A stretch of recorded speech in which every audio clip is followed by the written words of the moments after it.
Stillness is definitely required for each and every one of us who want to be an element of change in the world. Gandhi said, to be the change that you want to see, in order to be that change, we have to be that in every way within our beingness.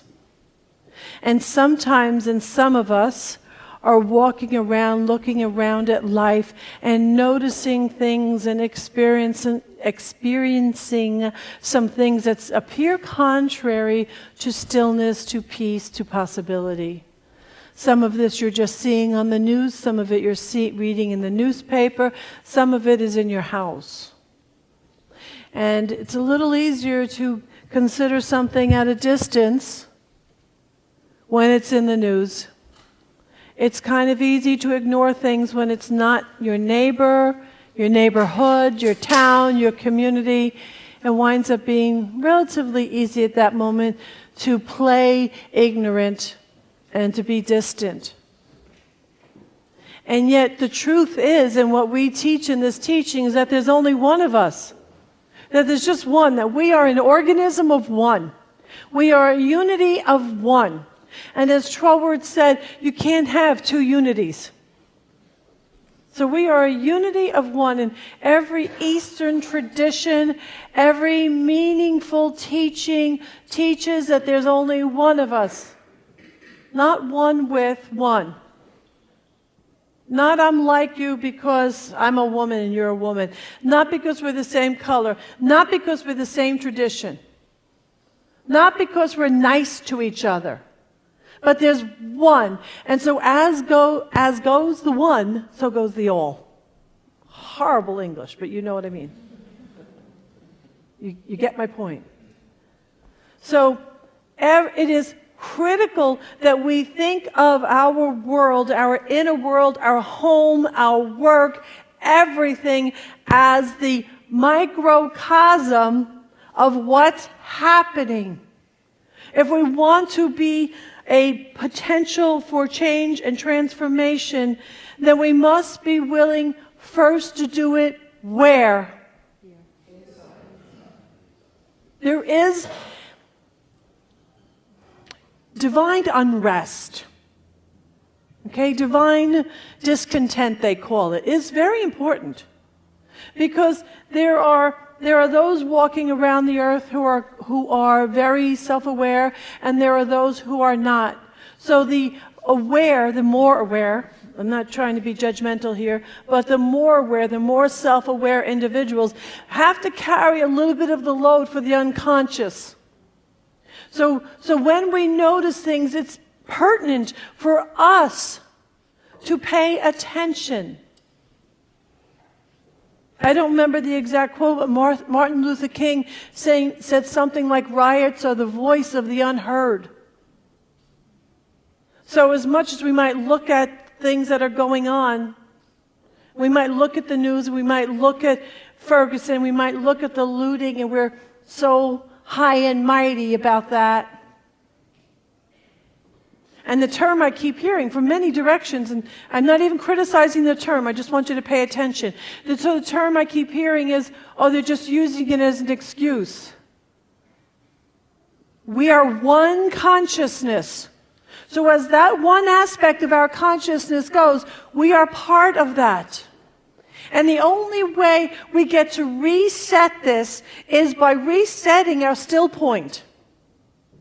Silence and stillness are critical to reset that still point. Like when you have a reset button on a machine, or the reboot on your computer. What do people tell you to do when it's all going haywire? Reboot it. Stillness and silence is the reboot. So 3:30 in the morning, I get woken up this morning because I went to bed and I hadn't found that thread that I always talk about. And just letting you know, it was 3:30 in the morning on my phone, my notes and my blurry eyes trying to make notes. I just love how Spirit speaks And sometimes you have to listen. And I wanted to go back to sleep. I really wanted to go back to sleep, but I just couldn't. Because I kept trying to think of what is that organism of stillness that I want you to relate to? What is it that I wanted you to know? And the thing about it is at the corner of that stillness, that steady point within, is that we don't even know what it is when we're in our personality. Because when we're in our personality, that part of that is our busy mind. See, when we're in the personality, we're our name that we associate our name with, right? That's all the interactions with the world around us. And so when we're in that mind, we're not really that aware of the value and the necessity for that still point. And a lot of it has to do with our addiction to be liked and to be nice. And I always have to say this, it's not that I don't want you to be nice. Kindness is critical. Kindness is critical, especially right at this moment.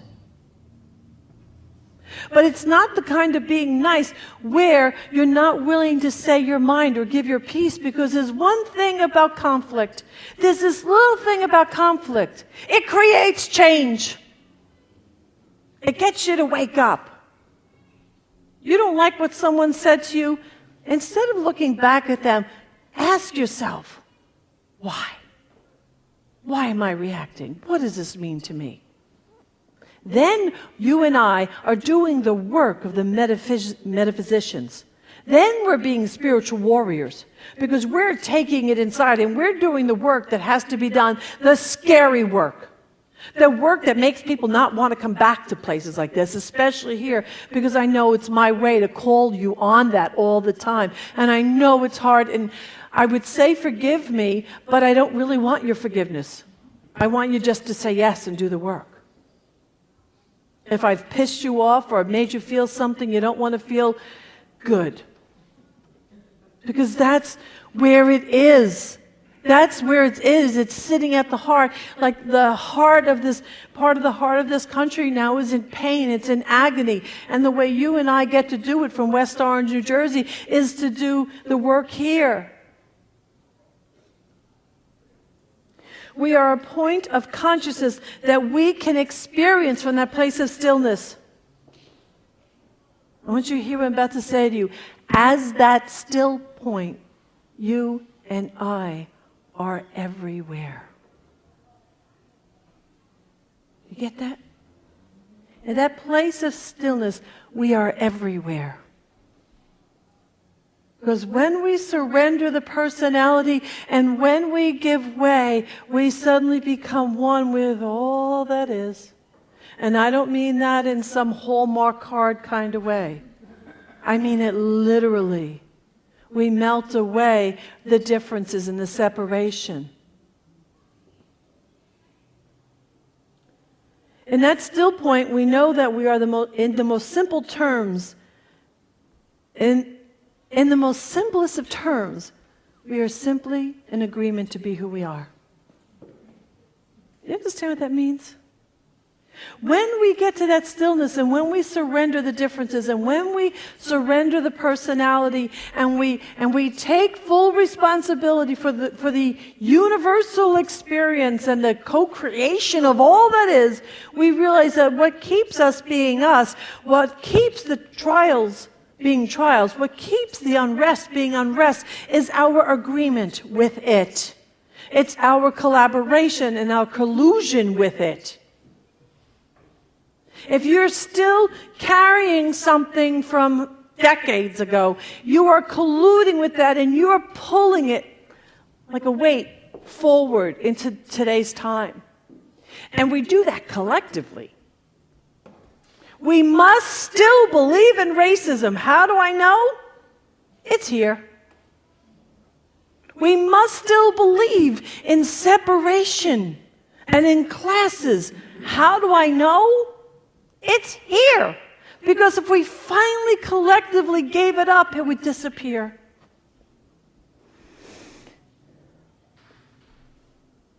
When we are in that stillness, there truly is no time, no space, no past, no future. There is only now. And that's why we say and we speak so often about using the imagination. So if we get to that place of stillness and then we choose to apply our imagination, we are resetting our still point. We are resetting who we are, and then we are applying our imagination, so we begin to then co-create from a more beautiful, more conscious place. Yes? Am I clear? When we're in that still point, we are limitless. Limitless. We can access all intelligence, all inspiration. It's everywhere present. But we often don't get a chance or give ourselves a chance to hear it because we're not listening. We're in the stories, we're in the judgment, we're in the upset. We've joined the collective in the storytelling, in the gossiping, in the complaining. So we must do something, but first we must reset our still point. Are you with me? I need you to get this. Because this is where your power is. Your power and my power is when we are totally grounded in this place.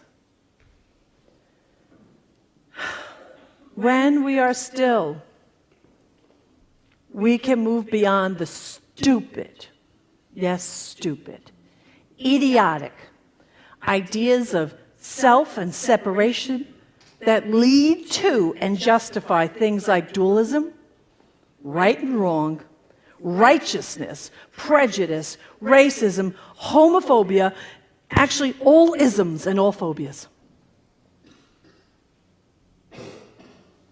What are you doing every day that lets your neighbor know you will not collaborate or collude with the less than? What do you stand for? When they look at you, what do you look like? Do you look like someone who's complying? Or do you look like someone and act like someone and speak like someone who's choosing not to collude with the limitations of life? Don't agree to be nice. You understand? Don't be in agreement just to be nice. Screw being nice in that way.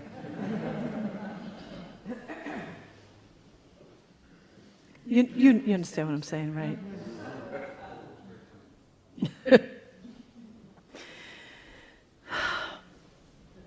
You want to reset your still point? Breathe. Breathe. Use the breath. The breath is the best way to reset that still point. Your breath is the best way to stop the momentum of anxiety. They say take 3 breaths, take 10 breaths, take however many conscious, full, circular breaths that you need. Let's try it. Breathe in through your nose, out through your mouth.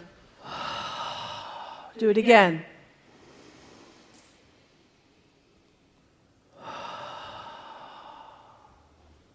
Feel what happens in your body.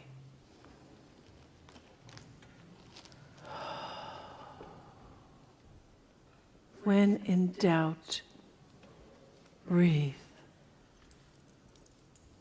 When anxiety is knocking on your door or on your heart, breathe. When upset is there,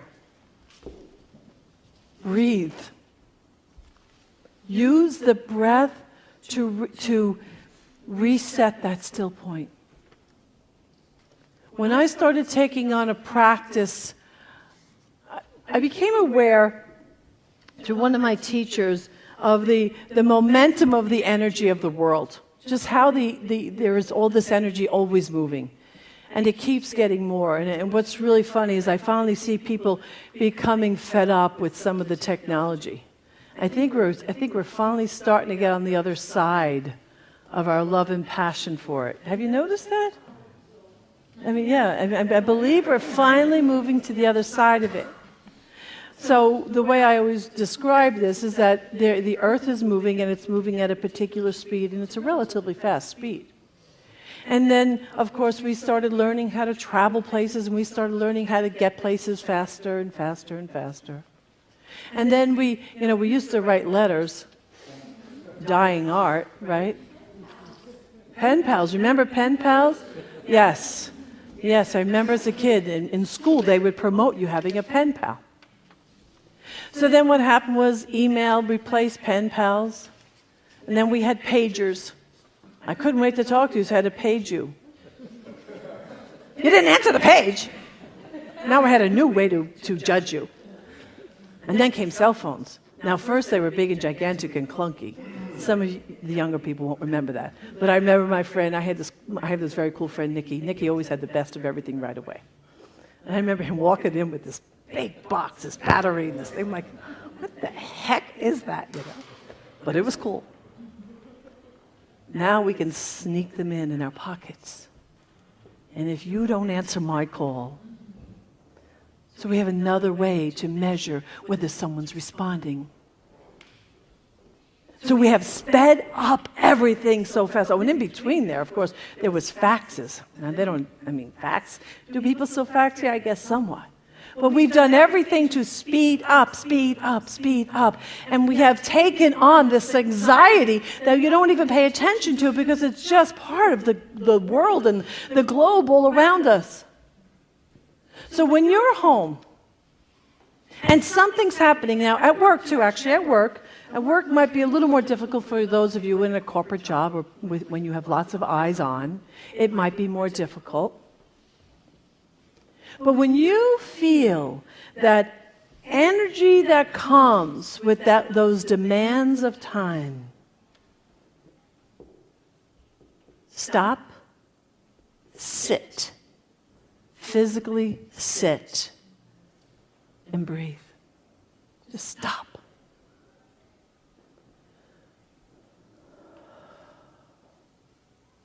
Pull back and be in charge of that energy. Be in charge of that movement. Even if it means you have to excuse yourself and go to the ladies' room or the men's room. Stop. Stop the momentum. Get back in charge of the momentum of your life and reset your still point. There you are in power.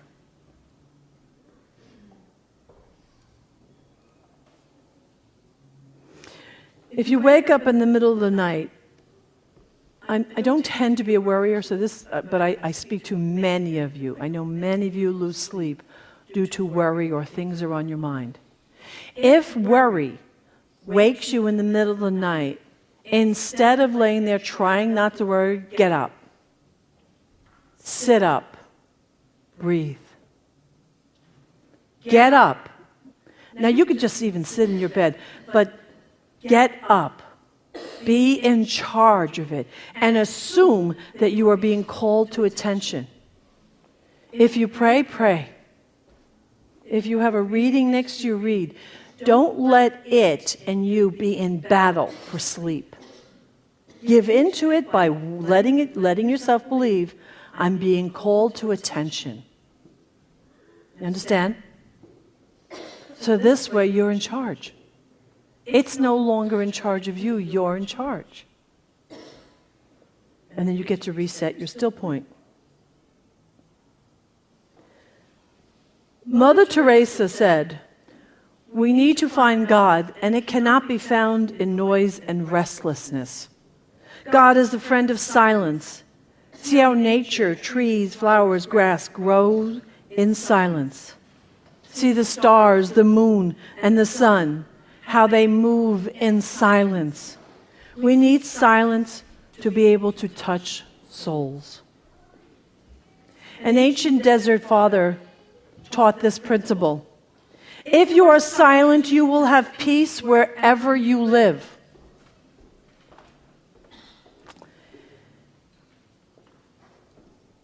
There was from a Hermetic, Kabbalistic, I got it out, key to the Bible.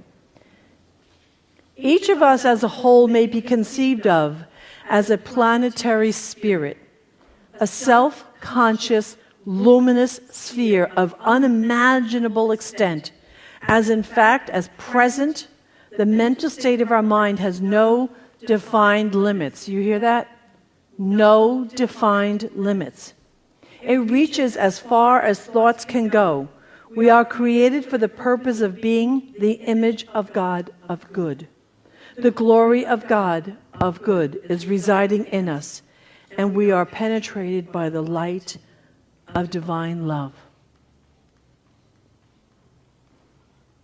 Our still point and being in that still point is absolutely, totally critical for our happiness, for our peace, to make a difference in the world. And remember, your world for the moment might be your house. It might be your relationship. Don't be satisfied with a relationship that's so-so. Take it on.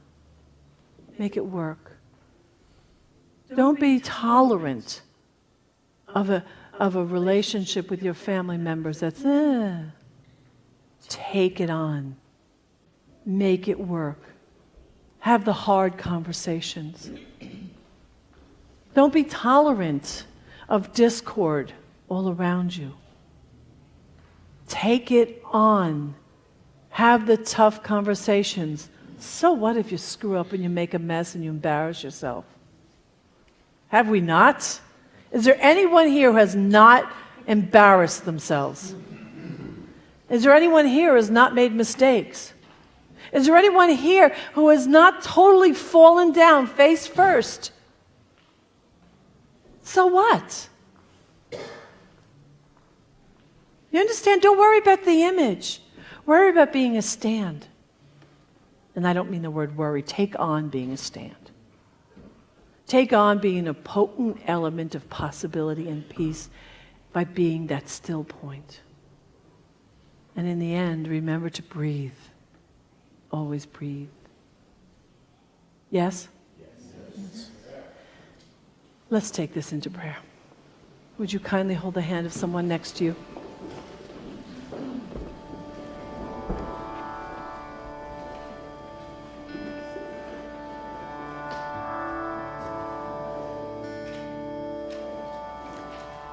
So what I recognize right now from the stillest place,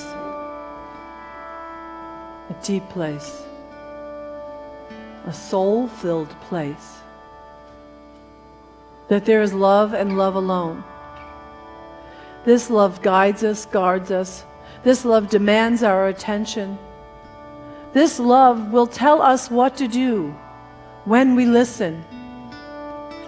So I know for each and every one of us right now that we begin to listen. We begin listening like we have never listened before. We begin to listen and to become fully present.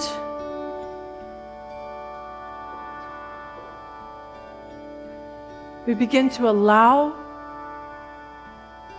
for a movement of mind and heart.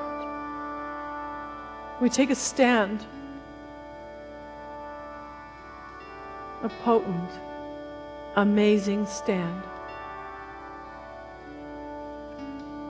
What I know for each one of us, that where there has been doubt, then now we are fearless. Where there's been confusion, that we are clear. Where we have been afraid of everything that's going on, we are now courageously saying, I am the peace here, now.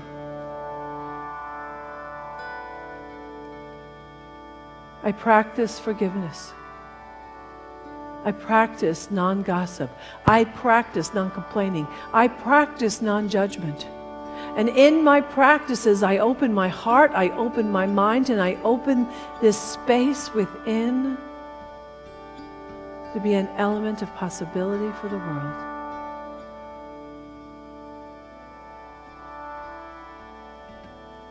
I trust. I trust that each one of us has the skills and the ability to heal and transform anything within our life that is contrary to this idea of peace. I believe in us. I believe in our ability to rise up. I believe in who we are. I believe in who you are. I believe that you have that place within you, that still point that is beautiful and holy and sacred. I believe in you.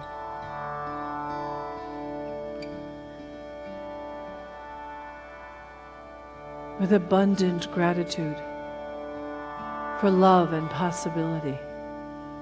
With abundant gratitude for the place of life within our lives. I am grateful. And I surrender this word with an open heart and an open mind. As I simply say, and so it is. Amen.